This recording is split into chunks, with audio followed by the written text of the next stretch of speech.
Hello students, आज के matrix class में फिर से आपका स्वागत करता हूं। पिछले क्लासेस में हम लोग जो है क्वेश्चंस का प्रैक्टिस किए थे।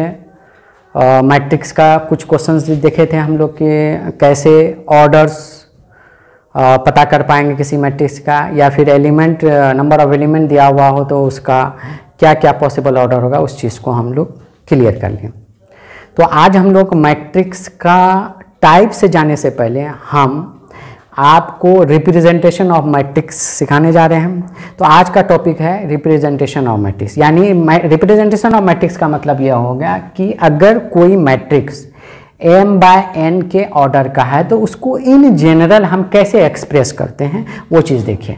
तो मान लेते हैं कोई मैट्रिक्स A है और इसको हम मैट्रिक्स का हम क्या किए, ब्रैकेट डालें। तो इसको रिप्रेजेंट कैसे करते हैं, जैसे ये अगर कोई एलिमेंट है और हम आपको पहले बता चाहिए कोई भी एलिमेंट को जनरली हम लोग मैट्रिक्स में स्मॉल लेटर से लिखते हैं या सजाते हैं। तो हम मान लो कि एक लेटर ए लिए और इसका ये पोजीशन अगर बात किया जाए तो अगर ये क्या कौन सा रोज़ है, पहला रोज़ है और पहला कॉलम का एलिमेंट है, तो पहले रोज को लिखते हैं और दूसरा क्या लिख देते हैं, कॉलम के लिए। यानी ए जो है इस मैट्रिक्स का, मैट्रिक्स ए का फर्स्ट रोज और फर्स्ट कॉलम का मैट्रिक्स है। उसी तरीके से आगे बढ़ाएं तो आपको क्या होगा, A12 यानी फर्स्ट रोज और सेकंड कॉलम में आ गए। उसी तरीके से और आगे बढ़ाइएगा तो फर्स्ट रोज और थर्ड कॉलम में आप आगे बढ़े। इस तरीके से हम बढ़ते चलेंगे तो हमको फाइनली फर्स्ट रोज हमारा साथ में आता जा रहा है, लेकिन हमको जो कॉलम्स है वो बदलते जा रहा है। तो मान लो कि कॉलम्स हमारा क्या आ गया, हम बदलते बदलते कहाँ पे, nवां पोजीशन पर पहुँच गए। उसी तरीके से अगर सेकेंड रोज में हम जाएं तो फिर ये सेकेंड रोज का तो एलिमेंट है लेकिन पहला ही कॉलम का है। फिर अगर हम और आगे बढ़ें तो सेकेंड रोज का ही एलिमेंट है लेकिन ये क्या, सेकेंड कॉलम में आ गए। फिर ये सेकेंड रोज को ही लेके चल रहे हैं लेकिन हम आगे क्या, थर्ड कॉलम। इसी प्रकार आगे चलेंगे तो ये भी क्या होगा, n तक जाके रुक जाएगा। उसी तरीके से और अगर हम देखें तो थर्ड अगर रोज में जा करके अगर आगे बढ़ें तो रोज को आगे बढ़ाएं अगर सेम को तो अलग अलग कॉलम में आएंगे तो 3-2 में चले गए।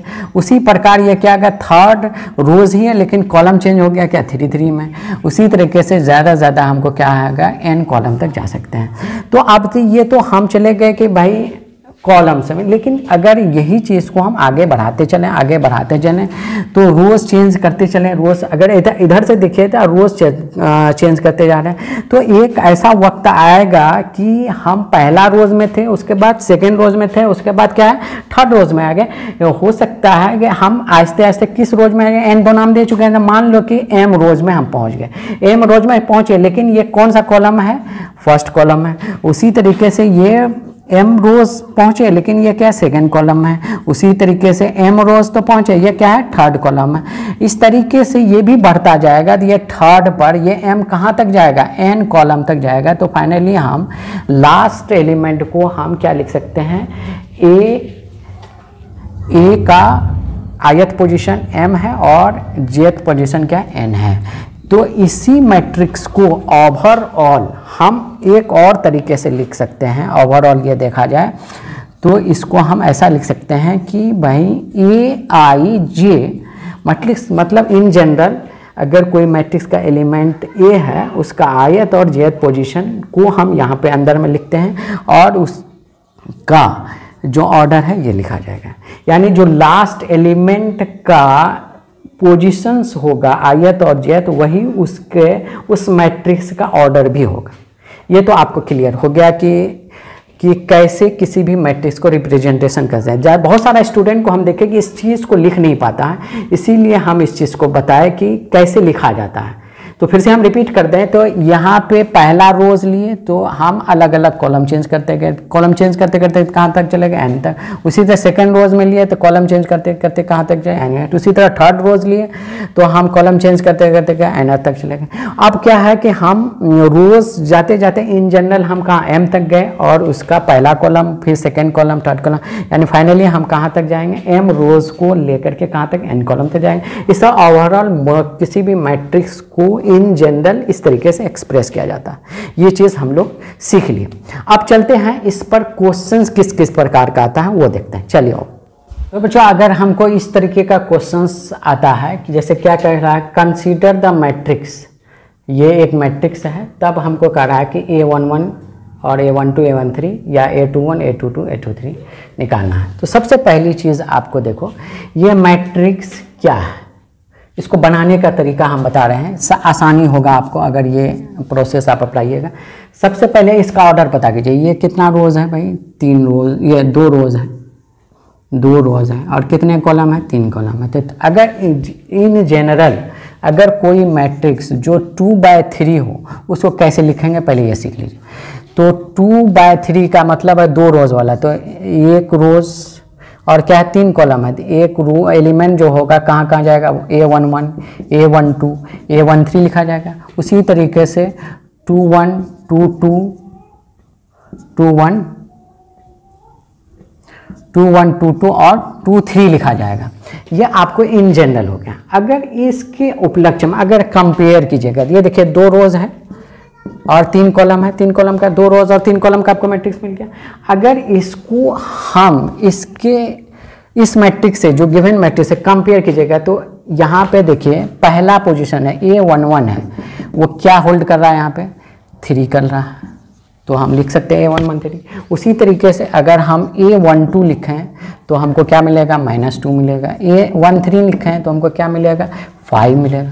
उसी तरीके से अगर A21 देखें उनके बराबरी में, तो यहाँ कौन सा पोजीशन होल्ड कर रहा है, 21 के जगह 6 एलिमेंट है। उसी तरीके से 22 की बात करें तो हमको कौन सा एलिमेंट मिलेगा, 9 मिलेगा। अगर 23 की बात करें तो कौन सा एलिमेंट मिलेगा, 11। इस तरीके से आपको क्वेश्चन बना लेना है, ये बहुत ईजी क्वेश्चन है।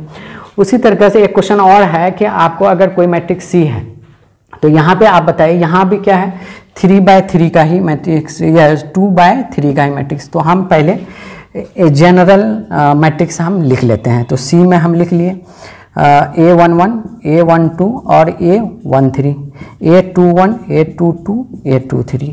तो ठीक है, मैट्रिक्स का इन जनरल हम एक्सप्रेस कर लिए पहले, ठीक है, कितना, 2/3 का। अब इसको हम कंपेयर करेंगे किससे, इससे गिवन मैट्रिक्स से। तो अब हमको A11 के जगह क्या मिल रहा है, देखिए e⁻x, और A12 के जगह क्या मिल रहा है, x, A13 के जगह क्या मिल रहा है, sin x, और A21 के जगह क्या मिल रहा है, 6, A22 के जगह जो है हमको क्या मिल रहा है, 9, और A23 के जगह यानी सेकंड रोज और थर्ड कॉलम में हमको क्या मिल रहा है, L। या फिर हम इस तरीके से पता कर सकते हैं डायरेक्टली, अगर कोई पूछ देगा कि सेकंड रोज और सेकंड कॉलम, तो यहाँ हमको देखना होगा सेकंड रोज ये है, सेकंड कॉलम ये है, तो अच्छा सेकंड रोज सेकंड कॉलम का जो एलिमेंट है वो क्या है, 9। इस तरीके से हम लोग पहचानेंगे। अगर ये प्रोसेस अपनाइएगा तो आपको क्या आसानी होगा, कन्फ्यूज़न नहीं आएगा। और एक चीज़ ये देखिए कि आपका जो भी एलिमेंट है, हम आपको पहले ही बता चुके हैं, मैट्रिक्स के अंदर फंक्शन होता है या नंबर्स होता है, और वो भी नंबर्स क्या होता है, रियल या इमेजिनरी, दोनों तरह का नंबर हो सकता है। तो यह ऐसा कोई ज़रूरी नहीं है कि कोई मैट्रिक्स में कोई ऐसा चीज़ नहीं होता। मैट्रिक्स में हर चीज़ तो आ ही गया, हमने क्या फंक्शन भी आ ही गया और नंबर्स भी आ गया। नंबर्स में हमने क्या ओवरऑल पढ़ते क्या है, रियल और इमेजिनरी, दोनों बात तो यहाँ आ गई। तो हर मैट्रिक्स के अंदर हम रख सकते हैं, लेकिन इसका सॉल्यूशन नहीं है यहाँ। इसका ये छोड़िएगा, सी मैट्रिक्स का हमको कोई वैल्यू बताइए नहीं है, इट इज स्ट्रक्चर, और स्ट्रक्चरली ही हम कुछ पता कर सकते हैं कि कौन सा एलिमेंट का क्या पोजीशन है। जैसे e⁻x का पोजीशन क्या होगा, e11, x का पोजीशन क्या हो जाएगा, e12, sin x का पोजीशन क्या होगा, 13। इस प्रकार देखते हैं एक और क्वेश्चन की ओर। इस तरह का क्वेश्चन अगर दिया जाए, खासकर ये इस टाइप का क्वेश्चंस आपको RS अग्रवाल और NCERT में बहुत ज़्यादा मिलेगा। तो इस तरह के क्वेश्चंस को कैसे सॉल्व करते हैं, कोई भी क्वेश्चंस को सॉल्व करने से पहले हमको स्ट्रेटेजी पर दिमाग लगाना चाहिए, क्या स्ट्रेटेजी अपनाएं जो हमको ज़्यादा कन्फ्यूज़न ना हो। इसलिए जो टीचर से आप जब पढ़ते हैं तो आपको उस दौरान जब आप लर्न करने के मोड में होते हो, उस टाइम में आप सीखने की कोशिश कीजिए, स्ट्रेटेजी तैयार करने की कोशिश कीजिए, क्या स्ट्रेटेजी हम अपनाएं जो क्वेश्चंस कम टाइम में आसानी से बगैर एनी कन्फ्यूज़न का हमें बने, उस चीज़ पर आप मेहनत कीजिए। और जिस दिन आपका ये चीज़ आ गया तो फिर IIT या कोई भी बड़ी कॉम्पिटिशन आपके लिए बहुत ही आसान हो जाएगा। तो अब ये इस तरह का क्वेश्चन है। पहले क्वेश्चन हम समझे थे, ये क्या कर रहा है कि आपको कंस्ट्रक्ट करना है, मतलब बनाना है, किसका, जिसका ऑर्डर 3/2 होगा वैसा मैट्रिक्स बनाना है, लेकिन उसका जो एलिमेंट है वो किसके फॉर्म में होना चाहिए, ये उसका जनरलाइज फॉर्म में दिया है। जो अगर जो एलिमेंट है तो उसका जो एलिमेंट जो ith पोजीशन होगा और jth पोजीशन होगा, jth पोजीशन का 2 से मल्टीप्लाई होकर ith पोजीशन में जोड़ देंगे तो वही उस पोजीशन के हिसाब से उस एलिमेंट का जो है एलिमेंट आएगा। तो इस तरह के क्वेश्चंस को बनाने के लिए सबसे पहले आप ये कोशिश कीजिए इस पे ऑर्डर पर। ऑर्डर क्या है भाई? ऑर्डर हम ये देखें कि 3/2 का मैट्रिक्स है, तो इसका मतलब है इन जनरल हम क्या लिख सकते हैं, मान लेते हैं एक मैट्रिक्स सिलेक्ट कर लेते हैं, तो 3/2 का मैट्रिक्स लिखने के लिए 3 रोज वाला, तो क्या होगा, A11 A12 इतना ही होगा क्योंकि 2 ही कॉलम है, और A21 A22 A31 और A33। पहले हम इन जनरल हम मैट्रिक्स लिख लिए कि अगर 3/2 के ऑर्डर का मैट्रिक्स कैसे लिखा जाता है, इन जनरल कैसे एक्सप्रेस किया जाए वो चीज़ देख लिए। अब हम इसके एलिमेंट पता करेंगे, उसके बाद फाइनली हम उसको लिख लेंगे। जैसे अब इसके एलिमेंट क्या होगा, A11 का पोजीशन, तो हमको इन जनरल क्या दिया, पहले आप जनरल फॉर्म लिख लीजिए एलिमेंट का। Aij जो है आपका क्या दिया हुआ, i+2j दिया हुआ है, क्लियर है। तो i+2j क्लियर दिया हुआ है, तो अब हमको क्या है 1 निकालना है। तो इसका मतलब है i के जगह आपको क्या रखना है 1 और j के जगह आपको क्या रखना है 1। तो 1+2 × 1 तो कितना होगा, 2 को 1 से गुना करेंगे, 1+2 बराबर क्या हो जाएगा 3। उसी तरीके से अगर 1 2 की बात करें तो यहाँ भी क्या होगा, i के जगह क्या डालेंगे हम 1+2 × j के जगह क्या है 2 है, ठीक है। तो अगर इसको हम कैलकुलेट करें तो 1+2 × 2 क्या होता है 4, और 4+1 क्या होता है 5। उसी तरीके से अगर 2 1 की बात करें तो i के जगह यहाँ क्या है 2 है, तो 2 लिख दिए हम, और फिर 2 हमारा मल्टीप्लाई है किसके, jth पोजीशन का, jth पोजीशन में क्या है 1 है।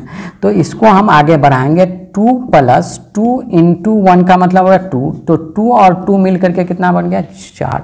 उसी तरीके से अगर हमको 3 की बात किया जाए तो 3 1 की बात किया जाए तो i का पोजीशन में क्या है 3 है, 2 हमारा j पोजीशंस का मल्टीप्लाइड फॉर्म है, और j में क्या है 1 है। तो अगर आगे बढ़ाएंगे 3+2 तो कितना हो गया 5।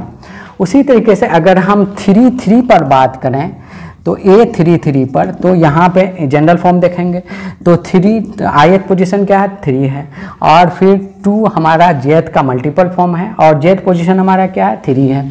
तो हमारा अगर आगे बढ़ाएंगे तो क्या हो जाएगा 3 + 3 दूना 6, और बाहर के क्या हो गया 9। इस तरीके से हम A11 भी पता कर लिया 3, A12 भी पता कर लिया 5, और A21 भी पता कर लिया 4, और A22 नहीं पता किया क्या, अच्छा A22 भी पता कर लीजिए।